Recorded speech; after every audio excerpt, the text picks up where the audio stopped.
మనం 4 విషయాలు చేస్తే దేవుడు 3 విషయాలు చేస్తానంటున్నాడు. నా పేరు పెట్టుబడిన నా జనులు తమను తాము తగ్గించుకోవాలి. అది మొట్టమొదటిది. రెండవది ప్రార్థన చేయాలి. మూడవది నన్ను ఆయన్ని వెతకాలి. నాలుగవది చెడు మార్గంలో విడిచిపెట్టాలి, తగ్గించుకోవాలి. తగ్గింపు. యేసు ప్రభువారు శిష్యులందరూ కూర్చునుండగా ప్రభువారి పాదాలు కడిగినట్లుగా వ్రాయబడింది. ఆయనను అప్పగించిన ఇస్కరియోతు యోధా కూడా అందులో ఉన్నాడు. ఆయన పాదములు కూడా యేసు ప్రభువారు కడిగాడని మనం అర్థం చేసుకోవాలి. ప్రభు తగ్గించుకున్నాడు.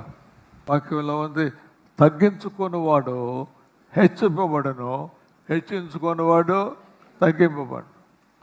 రెండవ విషయానికి మనం వచ్చేస్తే వ్రాయబడింది, ప్రార్థన చేయాలి. యేసు ప్రభు వేకువనేసి ప్రార్థన, ఇంకా చాలా చీకటి ఉండగా ప్రార్థన చేశారు.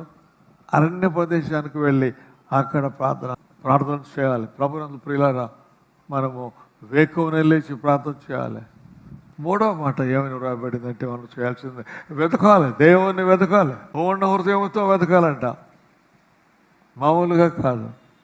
నాలుగవ మాట ఏమి రాబడిందంటే చెడు మార్గములను విడిచిన ఎడల మనం చెడు మార్గాల్లో విడిచిపెట్టాలి, పాపం విడిచిపెట్టాలి, దేవునికి ఇష్టం కానివన్నీ కూడా విడిచిపెట్టాలి. మనలో కానీ వెళ్ళాలంటే పాపమును విడిచిపెట్టాలి, ఆ పాత జీవితాన్ని విడిచిపెట్టాలి, సినిమాలు విడిచిపెట్టాలి. విడిచిపెట్టకుండా నువ్వు పరలోక రాజ్యంలో ప్రవేశించలేవు. కాబట్టి 4 విషయాలు మనం నేర్చుకున్నాం.